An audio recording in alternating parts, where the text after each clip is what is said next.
네, 국회로 가보죠. 어제 코로나19 확진자와의 접촉 가능성으로 일정을 중단했던 더불어민주당 이재명 후보. 오늘 오전에 음성 결과를 받아 오후부터 활동을 재개합니다. 국회 취재기자 연결해서 들어보겠습니다. 방현덕 기자, 이재명 후보는 오전 동안 SNS를 통해서 공약 꾸러미를 내놨다고요? 네, 그렇습니다. 이 후보는 PCR 검사 결과를 기다리던 오전 SNS와 보도자료를 통해 세 가지 공약을 내놨습니다.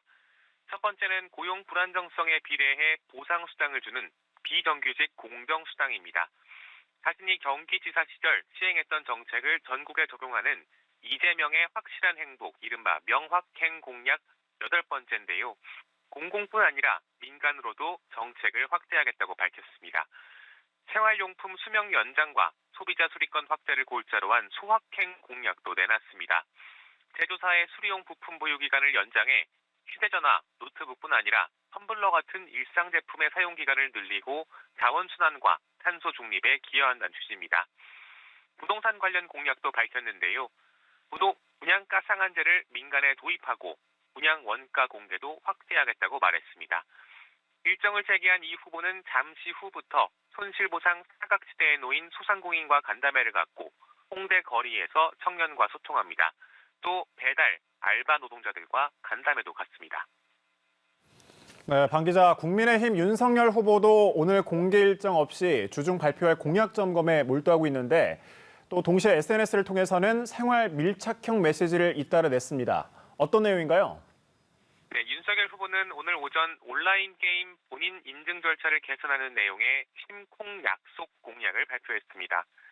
전체 이용과 게임물은 본인 인증 의무 대상에서 제외한다는 건데 휴대전화나 신용카드와 같은 인증 매체가 없는 청소년 게이머들의 불편을 해소한다는 뜻입니다. 윤 후보는 앞서 게임 매체 서면 인터뷰에서 게임 중독 규제 법안에 찬성한다는 취지로 밝혔다가 홍역을 치르기도 했는데요. 여성가족부 폐지를 주장하기도 하는 등 입장을 180도 선회해 2030, 특히 남성 표심을 공략하려는 걸로 해석됩니다. 어제 마트에서 장 보는 모습을 공개했던 윤 후보는 SNS에서 내일부터 시행되는 방역 패스를 강하게 비판하기도 했습니다. 내일부터 마트 갈 자유조차 제한된다며 버스와 지하철은 되고 생필품 구매는 안 되는 주먹구구식 정치 방역 정책을 폐기해야 한다고 주장했습니다. 네, 양강 후보 외에도 국민의당 안철수 그리고 정의당 심상정 후보도 오늘 일정이 빼곡한데 제3지대 후보 행보도 소개해 주시죠. 국민의당 안철수 후보는 오늘 2박 3일 충청 순회 마지막 날을 맞아 청주에서 당 시민사회 직능본부와 충북본부 임명장 수여식에 참석한 뒤 청주 시민 또 지자체 장애인들과 만남을 갖습니다. SNS를 통해선 형사 미성년자를 뜻하는 촉법 수년 연령을 만 14세에서 만 12세로 낮추겠다는 공약도 내놨습니다.